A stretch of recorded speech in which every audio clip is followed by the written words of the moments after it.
yes, for some reason, cold email has a negative persona attached to it. But as someone that's been doing cold emailing for a long time, I promise you a lot of good can come from it if you can do it effectively. Welcome to Multifamily Insights. I'm your host, John Casman, and I want to thank you for joining us for another great episode. If you are getting some great value for yourself or your investing goals, make sure you hit that follow or subscribe button so you don't miss an episode, but also tell us about it. We'd love to get that rating and review. It helps us get that feedback we need, but also helps other listeners find the show for their own investing journey.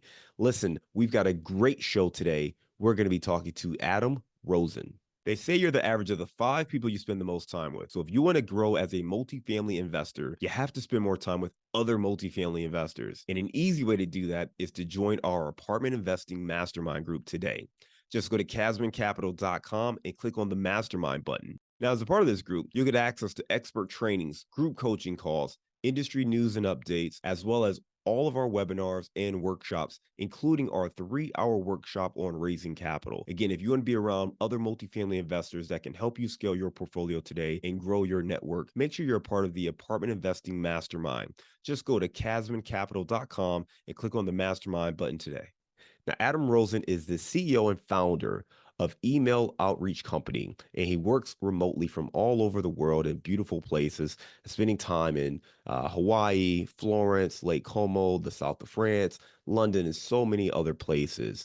Now, on top of that, he also recently acquired a digital nomad newsletter called the nomadcloud.com, taking it from 5,000 subscribers to over 200,000 subscribers. Let's welcome to the show, Adam Rosen. John, I appreciate you having me. Absolutely. Adam, I went over your bio at a very high level. Take 2 minutes and fill in some of those gaps. Yeah, so coming out of college, I started my first tech company. So I had that startup for about 5 years. I sold that company back in 2019. And how we got just about every customer at that company. A lot of big brands like Bank of America, Amazon, Apple, Goldman, Disney, CBRE, all these big brands we got from just cold emailing them. It was even how we raised money and how we found the company that acquired mine. So I sold the company. After that, I did a couple of real estate projects. So I worked on a few land development projects where we bought chunks of property, we subdivided it, and then we sold it in the Northeast. That was kind of my first taste into real estate. And then before mid 2021 or so, I started my current company, Email Outreach Company, where we help companies get more sales appointments, and we do it through cold email. And we work with some big brands like Magellan Jets, a big private aviation company, unicorn companies like Atamar.io, and some very large real estate firms as well to help them get more sales appointments. And like you mentioned, John, I started this company about 3 years ago, and I actually started traveling full time towards the end of 2021. So for the better part of the last 3 years, I've been spending my time traveling to some of the most beautiful places in the world while building my business. I love it, man. You talked about coming out of school, really focusing on your first company, building that up and having a lot of great relationships with some Fortune 500 companies and growing a lot of that business through some cold outreach, through cold email. From there, doing some land development deals, and then eventually launching a company focused on cold email outreach. And that is kind of the focus today, which allows you to work kind of remotely. Let's talk more about cold email. So, one, for those who aren't familiar with that term, what exactly is cold email? Yeah. So first, I always like to break it down as like what actually is the benefit of cold email. And all it is, when you really boil it down, is connecting person A to person B. Whether it's an investor you want to get in touch with, whether it's someone's property that you want to buy, whether it's a partnership opportunity, a media opportunity, a podcast, you name it, just connecting person A to person B. And what makes cold email a little bit different than more warm email or newsletters is that cold email is you're not necessarily uh, being given the green light from the other party to reach out to you. You're getting their email address from some type of database, and then you're sending them an email in a cold fashion, introducing yourself and having some type of call to action, which could be a phone call, driving them to a website, a lead magnet, etc. But the difference between cold email and warm email is they're not opting into receiving your message.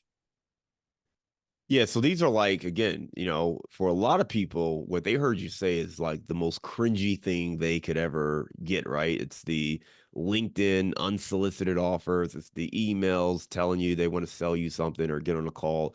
And I imagine most people get annoyed by that and just hit the delete button. So talk to me more about kind of why many people get turned off by cold email and what you do that's a little bit different. Yeah, it's a great point, and it is the reality is cold email for some reason when it comes to marketing is treated very differently. And it's because the perception of cold email is exactly what you described really well, John, is it's got like an ugly or a tense feeling associated with it, which for me, I never fully understand because whenever we do any marketing, if you do a Facebook ad or an Instagram ad or you put up a billboard, people aren't opting into receiving that. Just because I go on my Instagram feed doesn't necessarily mean I want to see this ad, or just because I'm driving through this town doesn't mean I want to see this billboard, or just because I'm reading this newspaper doesn't mean I want to read this ad. So I don't know if it's much different than other marketing mediums. And the reality is with any marketing, it's about how well you do it. Are you a professional? Are you a student of the game? Or are you just throwing something together, being lazy and hoping that you get a positive response without putting the thought that's required in order to get good results? Like I tell a story when I was working on those real estate developments in the Northeast. I would do a lot of video advertising on Facebook and on Instagram. And oftentimes it was just me and my phone and just taking a video of me on the beautiful property, sharing how beautiful it is and inviting people to come check it out if they're interested. And this was in the heart of COVID. And I remember receiving some pretty nasty responses. And one in particular always stood out to me, where the gentleman said to me basically, "Hey, I hope you get a COVID and bad things happen to you." And my approach was always whenever someone would say something mean on my ad, I would love it actually because it was increasing my engagement, helping more people see it. And I would always just want to, kind of, as they say, kill them with kindness. So I would just always try to engage back with them and just have a better understanding of why they're saying what they're saying. And I remember at the end of that exchange, the guy said to me, he was like, "Hey man, I'm really sorry. You actually seem like a good guy, someone I'd grab a beer with. I was just having a bad day. I'm sorry for that." And what that helped me realize is that whether it's on social media and people are making a nasty comment to you, or if it's in your email inbox and somebody has a nasty reply to one of your cold emails, as long as you are doing the best job possible to target them effectively, respect their boundaries if they want to opt out and not receive any more emails from you, and you're putting together a clean, concise, well thought out email, just like a well thought out video, it's rarely on you when somebody has a negative reply. Typically, it's maybe their husband or wife is having a bad day, or their kid is sick, or their boss was a jerk to them that day, and they're just taking out some other frustration on you. So I always try to steer people away. It's like, if you're going to do any type of marketing, you got to have the stomach for it. And yes, for some reason, cold email has a negative persona attached to it. But as someone that's been doing cold emailing for a long time, I promise you a lot of good can come from it if you can do it effectively. Yeah, you mentioned, cold emailing. You're going to get some emotional responses from some people, whether it be through videos, emailing. Obviously, folks who do a lot of cold calls looking for off-market deals, they kind of get those fiery responses as well. You said something a couple times, right? You said, one, are you being a professional about it? Are you being thoughtful in the email that you're writing? You also said, hey, is it clear? Is it concise? Is it well thought out in the email? And if so, you will kind of reduce some of that, feedback. The thoughtfulness kind of jumped out to me, because again, I think a lot of times when we get hit with messages like crazy, right? Thousands every single day as consumers, right? People trying to vie for our attention. So it can become a bit, annoying or frustrating when people are emailing you or reaching out to you directly, calling you, those kind of things. But you talked about the thoughtfulness. Can you maybe elaborate a little bit more about how we can be more thoughtful in our outreach as opposed to doing a spray and pray type approach? Yeah, so I'll actually just give you an example of something that just happened before we hopped on here. And I'm someone who, because of my business, I like when people receive or send me cold emails because one, it's an opportunity for me to learn, and two, hey, if it's valuable, let's chat. I have a meeting coming up now from someone who reached out to me cold about an offering where I'm like, hey, that sounds interesting. Let's talk about it. But on the flip side, I also get frustrated when I get really poor emails sent to me because it makes the whole brand look bad, alluding to even what you were just talking about earlier, John. And in this email I received, there was a few things that uh, kind of are pet peeves for me. For example, one of the things the guy said is email outreach company looking to generate more revenue? It's such a ridiculous question that is so not well thought out, and is obviously the answer is yes. There's not a single person that's going to say, no, I don't want more revenue. So it was a really poor question. And then number two, there was probably 4 or 5 grammar mistakes I noticed reading the email. So it's also a poorly written email. Now you could say the targeting was right because I'm not the wrong person to reach out to. I have an agency. I'm the founder of that agency. I'm looking to grow the agency. So it's not like the list was wrong, but the content was poor and there was no thoughtfulness in terms of, look, there's a million ways you can check your grammar. There's no reason you should have grammar errors. So when it comes to thoughtfulness, one is your targeting. Targeting is very rarely ever going to be perfect because people will always slip into a list that maybe they shouldn't be in there. But if your list targeting is right, so you're reaching out to the right people, your email is short, sweet, and to the point, and you're being thoughtful and conscientious where you're not making your brand look bad with grammar issues. Those are some areas when I talk about thoughtfulness is what I mean. Yeah, I love that. You talked about one, just targeting. Do you have a good quality list where the message should resonate with that audience? Is the message sweet? Is it short? Is it simple? Is it direct? But then also, are you offering something of value? Is kind of what I'm hearing to you, right? So in that case, yeah, who doesn't want to generate more revenue? But you're not really giving me enough to respond to. It's such a generic comment that there's nothing really there. Let's stick into this space because I think this is really interesting. Some people see themselves as marketers, some do not, but we know every business has some level of marketing. We talked about lists. Do you think there's I don't want to call it a preference, but like if you have a database, you have no connections with these people, and you're trying to figure out what that message is that's going to resonate, there's certainly one approach there. Or are you taking time to almost individually do research and figure out who these people are and really customizing that outreach? Which way are you kind of, typically working with both yourself and your clients? It's interesting. We're doing the latter. However, it's at scale. So what Mhm. I mean by that is AI is an amazing tool, right? There's a lot of AI that is very complicated. If you use it at its surface level, it's not going to be very good. But if you can really understand some of these deeper technologies, it can help you do personalization at scale. So for example, cold email at the end of the day is a numbers game. Like if you're sending out 1,000 total emails, which includes follow-ups, and you're getting one positive reply, you're in like the gold standard when it comes to emailing. You're doing very well. And positive reply, I mean like somebody's interested in meeting with you. So to do that, though, if you want to get 10 positive replies, theoretically, you have to send out about 10,000 total emails. Now, are you going to research? That might end up being 3,000 companies who you're reaching out to, a few different times through follow-ups. How long is it going to take you to research 3,000 companies? Way too long. Nobody's going to do that one by one, nor should they. But there's ways through leveraging AI, like a great tool that we use, a tool called clay.com, which can create look-alike companies and look-alike people within those companies that will most likely, based on certain triggers, be interested in your offering, that you can then craft an email that looks like I just did 30 minutes of research on their website and then wrote them a highly personalized email. But I didn't just send that to one person. I sent that to 1,000 people or 10,000 people that are all going to receive their own personalized version of my email. That's going to look like I just sent a one-on-one email to them. However, again, I did it at scale. So now, because of technology, you can do personalization at scale. However, it can be incredibly complex. So you have to know how to use it properly if you want to get the right results from it.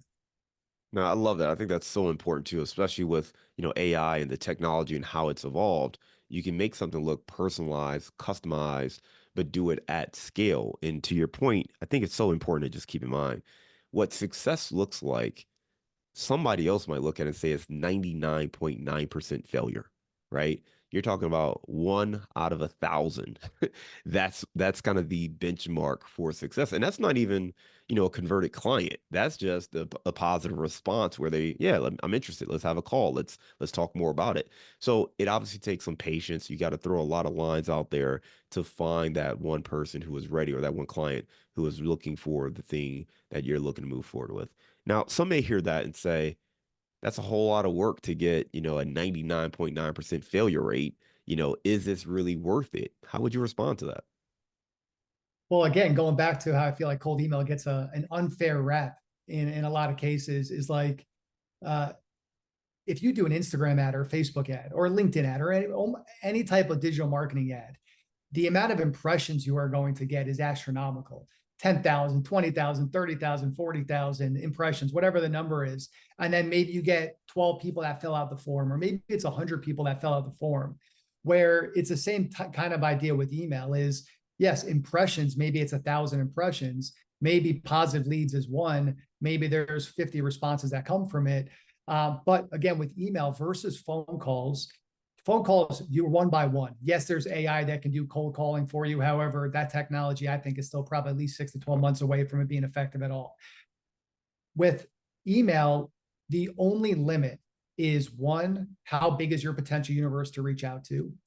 And then two, how strong is your infrastructure? Because now in the cold email world, it's very different than it was a year ago, where you could send thousands of emails a day from one inbox. Now you can only send about 20 emails a day per email inbox. So you have to have a robust infrastructure in place.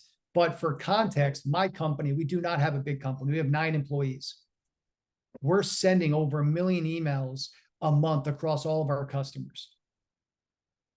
We're able to do that because technology is really, really, really powerful. So while it might sound like sending 1,000 emails to get one positive reply is a lot, that is like you writing a high quality email that's having the right infrastructure in place, that's pressing send, and that's waiting to get the replies. You're not doing any of this stuff manually. So it's not like this is something that should take you hours and hours and hours of work. If you have the system in place, the system can run on its own without you needing to do anything manually. No, I like that. You talked about sending over 1 million emails a month on behalf of your clients. That's obviously a lot of outreach there. Talk to us about a win or a highlight, a success story from some of the campaigns and some of the clients you've worked with. Yeah, I mean, anywhere from, even I'll keep it real estate focus. One of our largest customer is a real estate company. We have over 1,000 email inboxes that we're reaching out from, and they have different properties, primarily across Texas, where they'll have deals or buy developments, large developments, they'll sell them out. For them, they sold out a good portion of their development just from our emailing on their latest development. This is about a month or 2 months ago, back in July and August. We've had startups we work with, like small startups, 10-person companies that have made over $1 million from our sales. And then even just speaking about my own agency, we're very grateful to have great customers that have come from referrals or just relationships in general. But about half of our customers have come from us just cold emailing them. So, you could chop our business in half if we didn't do cold emailing. So there's a lot of different use cases for emailing if you can do it right. Even another interesting one, just real estate focused. We recently started working with this woman who runs a really interesting real estate company. She does property management, but she'll also build like super unique Airbnb style properties that she'll sell out. And she has this really exciting one that she's launching in the Smoky Mountains. And she did a GoFundMe campaign or on one of those platforms. And she had about 1,800 people that paid a small amount of money, a small fee, to become a VIP insider, basically to give them discount access when the properties go live. She started doing email to those folks. Only 300 of them actually bought and reserved a property. So she came to us and said, hey guys, I have basically 1,500 people that are a gold mine that already paid this small fee to get VIP access. Can you get more of these people to convert? And even just from our first campaign, we just started this a week ago, we had over 5 people that bought on that first campaign. And based on the numbers, we think we can ramp it up and get at least 20 to 30% of that audience to convert into actual people that are going to purchase that a stay at that property. So there's so many different use cases to email if you could do it effectively. Yeah, I love that too, because we were obviously talking about cold email where there is no existing relationship.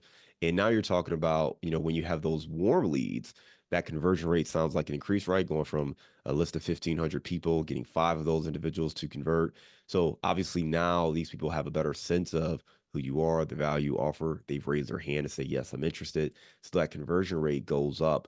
Going back to kind of the case studies and the wins, I love you talking about just how you've been able to grow your company with this strategy. I would imagine many of our listeners are thinking about, employing this one of two ways. Either A, to go out there and find properties, so reaching out to current owners or those folks who have access to deals, and to find properties through using cold emails, or to be able to raise more capital and grow their investor database by driving and attracting, let me say it again, by attracting more investors and reaching out to folks that way. Is there a difference in that approach in the emails or how you would approach that, given that, one set is talking to current owners and the other set is looking at prospective investors? How would that differ? The most simple way to think about like writing an email, if you were to just boil it all down, like the simple structure that we will recommend is one sentence, what's the purpose of your email?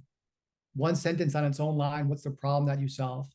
One sentence on its own line of what's your solution? One sentence on its own line of what's your social proof? So I've worked with X, Y, and Z people. I've raised Y amount of money, whatever that is. And then one sentence of just what's your call to action? Hey, can I have 15 minutes of your time? Now, if you just fill in the blanks for that, no matter who you're communicating with, whether it's an investor, someone's property you want to buy, an employee that you want to hire, or whatever it is, if you just follow that basic framework, you'll be on the right path. But you don't have to overthink it. Again, like even thinking about for me what cold email has done, how we raised our anchor investor, my first tech startup, was just from sending out a cold email. We got on a call, we ended up raising money. How we found the company that bought mine, we created a list of other companies in our space. We reached out to them, got on calls, found one that ended up deciding to purchase our property or purchase our company. Like with cold email, again, it's just connecting person A to person B and then writing a message that's going to resonate with a problem that they may be solving or an opportunity that they may be interested in. Yeah, I love that, right? Because we talk about the benefits of investing all the time, but to your point, it's really understanding who you're talking to, reaching out to that person A, and quickly identify why you're reaching out, the problem you and your company solve. You want to make sure that you have that social proof to demonstrate, hey, here's the other people we've helped, and then have that clear call to action so they know what the next step is in that process. And I love the simplicity of it because to your point, whether you're looking to buy that property from them, introduce them to passive investment opportunities or something else, that framework is really evergreen and you can use that for a lot of different needs there. Hey, what's a mistake you see a lot of people make when they're starting to do cold email and cold outreach? Not taking the art seriously. And what I mean by that is because we leverage email every day, like so many of us, like we're in our email inboxes constantly. We can trick ourselves into thinking we're an expert in knowing how to leverage it. Just like, people that might use Instagram every day, they think, oh, I could be an Instagram influencer, but there's a lot more that probably goes into that. And the same goes for anything else that we use constantly that we aren't true students of the game at. And email has gotten so complex, as I alluded to earlier, where if you're not a true student of the game, you're just not going to get results anymore. Like, for example, just to give context on that, the infrastructure that is required now, which has become the number one problem to answer your question, John. The biggest mistake people make is a lack of email infrastructure. Because a year ago, when we would work with our customers, we would create one domain that we would send from because you should never email off your main domain. It's too risky for a number of reasons. And we would create a few email accounts that we would send from. And there were some customers, we would send 10,000 plus emails from a month from just a few different email accounts. And as long as we were warming up properly, monitoring the domain health, et cetera, we could get away with that. Now, most of our customers that we're emailing from, we have over 100 email inboxes that we're sending from. With our largest customer, as I mentioned earlier, we are sending over 1,000 emails. We are sending from 1,000 different email inboxes because you can only send about 20 emails per inbox per day because Google and Yahoo and Microsoft and all these different providers have gotten so much more strict about what they allow in the inbox versus spam, which I don't want to scare people away, but I do want to share it because if you don't take the infrastructure seriously, you might as well not cold email because you're just going to land right into spam and your domain will get blacklisted and it's just going to be a bigger headache than it's worth. But if you can create that right infrastructure, then you can get better results than ever because the noise has also reduced a bit because most people aren't doing a good job of that. If you do a good job of that, you can land in the inbox and you, of course, then can get results. I love that, right? You talked about the number one mistake people are making is one, first of all, you have to understand you don't want to send these emails from your own domain, right? That's a very easy way to get blocked or to get put into the spam bucket and you're kind of done at that point. So you're using over 100 different inboxes for many of your clients, and your largest client, you're using over 1,000. And just having that email infrastructure in place is absolutely critical. And that's going to be key if you want to see success here. And it's funny, on LinkedIn, which is again, a little different email, but similar concept. I saw so many people who would just blast, introductions and messages to people. And then they kind of start getting, whether it be banned or shadow banned or whatever you want to call it, they kind of got to the point where they could no longer effectively use the site. So it's really important to understand the infrastructure of the platform, the rules, how to engage, and understand how to do this the right way. And listen, you can take all the time you want to try to learn this yourself, or you can work with a group that has already taken the time to do this and had success with many other clients like EOC. If you want to learn more about Adam and his company, you can go to eocworks.com. And there's a lot of great information available there. Adam, right now we're going to transition to our round of insights. You ready? Let's do it. Adam, give me a failure or an apparent failure that set you up for later success. My first tech startup. So although we were acquired as a company, I always try to be very, very honest about that. It was not the type of success that anybody dreams of when they sacrifice, 5 years of your life building something when you start a tech company. So it was in a lot of ways, although we were acquired, a big failure. It was, I could have made a lot more money doing just about anything. But that failure and the million things that happened within that failure have built strong calluses that I've taken with me to my real estate work and then to my current company and what I'm building now. So that first tech startup was probably the biggest failure I've ever had, which is also probably the thing that I'm most grateful for in my life because it's the biggest reason why we're doing what we're doing today. Give me a digital or mobile resource you recommend for your business. I'd say the Google Drive. The Google Drive is so good and so underappreciated. It's free, it's so powerful, it's so easy to use. But my company, we run so much of our work on the G Drive, and I feel like it's probably the best technology we have because of how simple it is and because it costs nothing. So I think for anyone getting started, use the Google Drive as much as you possibly can. Give me the book you recommended or gifted the most in the last year. Built to Sell. It was the great recommendation from a friend of mine, a friend and mentor of mine. I think for anyone who wants to start a business, I don't care if it's real estate, tech, a coffee shop, whatever, read Built to Sell. It's the most important thing I think any entrepreneur can do before they get started. What's a daily habit that helps you stay focused on your goals? I've been journaling now for about 3 or 4 years, actually maybe longer, maybe about 5 years. So every day I journal, I talk about what I love about what I did that day, something that I learned, something that I can improve, some thoughts I've had from the day, and then also a question that I ask myself. All right, what's your number one insight for cold email marketing? Have the stomach, understand that it can work if you can do it effectively, and remember it all starts with the infrastructure. If you have the infrastructure, you can and will get results doing them. I know you're traveling all over, you're kind of your own nomad, but I'll let you pick the location, but give me your favorite place to grab a bite to eat. It's hard to argue with Italy. In Italy, there's so many great places, and I spent the summer in Positano, Italy last year, and there was so many great restaurants to choose from. You can pretty much walk into any restaurant there. Although I'd say go off the beaten path, go to like the more authentic stuff, and you'll have the best food probably you'll ever eat in your life. I love it. I love it. Well, give me two things, man. I wanted to follow up on. One, I think earlier you mentioned a website or an AI tool that helps you with some of your messaging. I think you could say Clay. Was it Clay AI or what was that? Yeah, clay.com. Clay.com. All right. So make sure we put a link to that as well in the show notes if folks want to check that out. And recently, you purchased a newsletter that had 5,000 subscribers. You've been able to grow that significantly to over 200,000 subscribers. Can you just talk to us about, one, why you purchased this? Was this, purely a business initiative, or, was there something else you saw? And what is that process like? Because that seems like a very intriguing way of kind of getting in with an existing platform and being able to grow it. Yeah, my business partner and I have been talking a lot because we've been both digital nomads, even though I don't like that term, for the past 3+ years.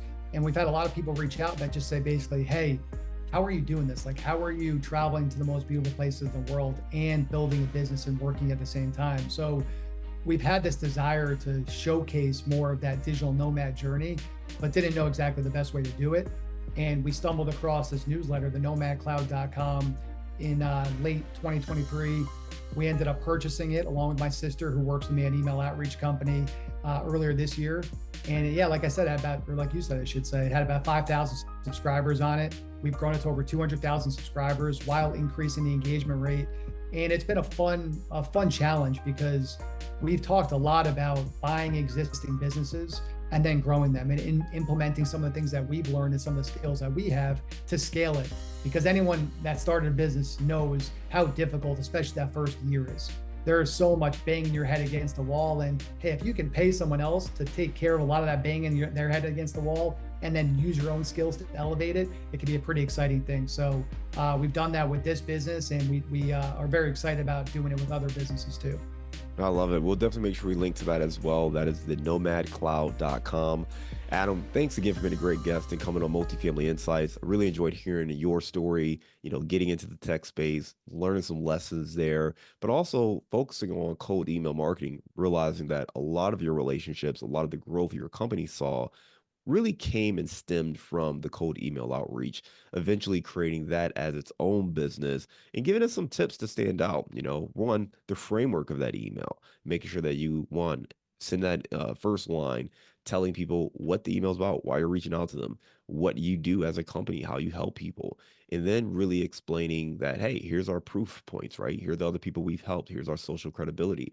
And then last, having a very clear call to action. So that framework, I think, is really helpful for people to understand how they should be crafting their messages, but also what to do to make sure that they stand out. And then the last point you made was really about the email infrastructure. If you're going to take this approach, make sure you're set up to be successful and recognize that you do not want to be sending these emails from your own domain. If you want to learn more, again, go check out eocworks.com. Thank you again, Adam, for being a great guest and coming on Multifamily Insights. We look forward to staying in touch with you, and I hope you have a great day.